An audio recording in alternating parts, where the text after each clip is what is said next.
Sameer M D ಅವರು video ಮಾಡಿ 24 ಗಂಟೆ ಒಳಗಡೆನೆ ಅವ್ರಿಗೊಂದು ಕೋರ್ಟ್ ನೋಟಿಸ್ ಹೋಗುತ್ತೆ. ಇದೇ court notice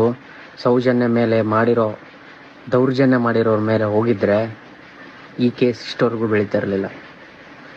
Sameer M D ಅವರು ವಿಡಿಯೋ ಮಾಡಿದವರು ಅನ್ಯ ಧರ್ಮದವರು, ಹಿಂದೂಗಳ ಬಗ್ಗೆ ಮಾತ್ರ ವಿಡಿಯೋ ಮಾಡ್ತಾರೆ, ಮುಸ್ಲಿಮ್ಗಳ ಬಗ್ಗೆ ವಿಡಿಯೋ ಮಾಡಲ್ಲ ಅಂತ ತಿರ್ಚೋರು ಒಂದು ಕಡೆ ಆದರೆ, ಧರ್ಮಸ್ಥಳದಲ್ಲಿರೋ ಶ್ರೀ ಮಂಜುನಾಥನಿಗೆ ಶಕ್ತಿ ಇಲ್ಲ, ಅವಲ್ಲಿರೋ ಜನಗಳಿಗೆ ನ್ಯಾಯ ಕೊಡ್ಸೋಕ್ಕಾಗ್ತಾ ಇಲ್ಲ ಅಂತ ಟೀಕೆ ಮಾಡೋರು ಇನ್ನೊಂದು ಕಡೆ. ಅಲ್ಲ, ಮನುಷ್ಯತ್ವ ಇರೋರು ಯಾರಾದರೂ ಈ ಟಾಪಿಕ್ಗಳ ಬಗ್ಗೆ ಈ ಸಿಚುವೇಶನಲ್ಲಿ ಡಿಸ್ಕಸ್ ಮಾಡ್ತಾರೆ?